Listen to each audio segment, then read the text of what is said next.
Essa pecada de pinhão aí. Tá lá o meu ex-mecânico. Não contei, cara, mas foi uns par de tombos, hein? Já atrasou muito, ó, meu ex-mecânico aqui. O Adriano que machucou a mão ali, caiu.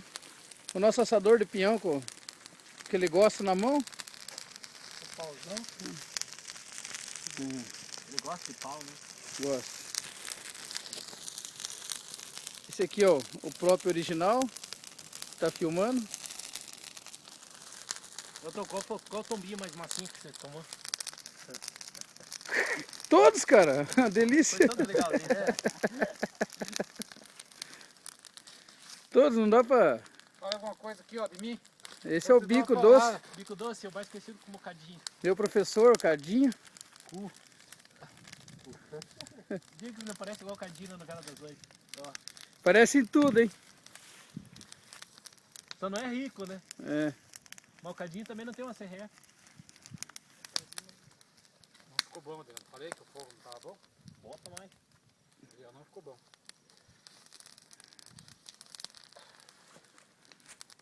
Lá ficou verde ali embaixo.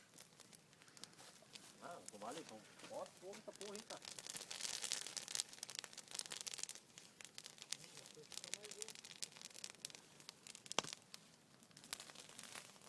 Que lugar que é esse que nós estamos, Bico? Aqui nós estamos próximo de Tambezinho. Que onde foi teve um endurufim que nós fizemos com o Juliano, foi no ano passado, em novembro. Final último endurufim da Copa TCC. Aí nós fizemos endurufim aqui. Graças a Deus acabei saindo com ele, nós levamos um troféu lá pra... Que posição que você pegou? Nossa equipe. Ah, que posição que você pegou? Eu não sei se é só.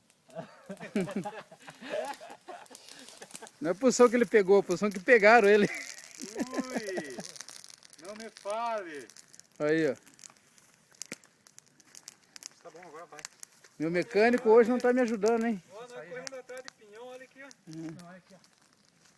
Não, mas esse aí não tá bom, acho que deixa eu estourar.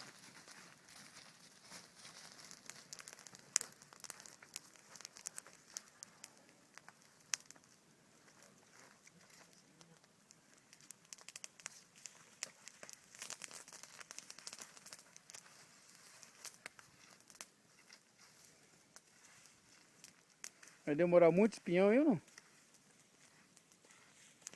Tá bom, cara. Olha os pinhão tá aqui assados, os caras estão esperando. Ó, pessoal, vou desligar porque eu vou comer pinhão, hein? Morro de inveja.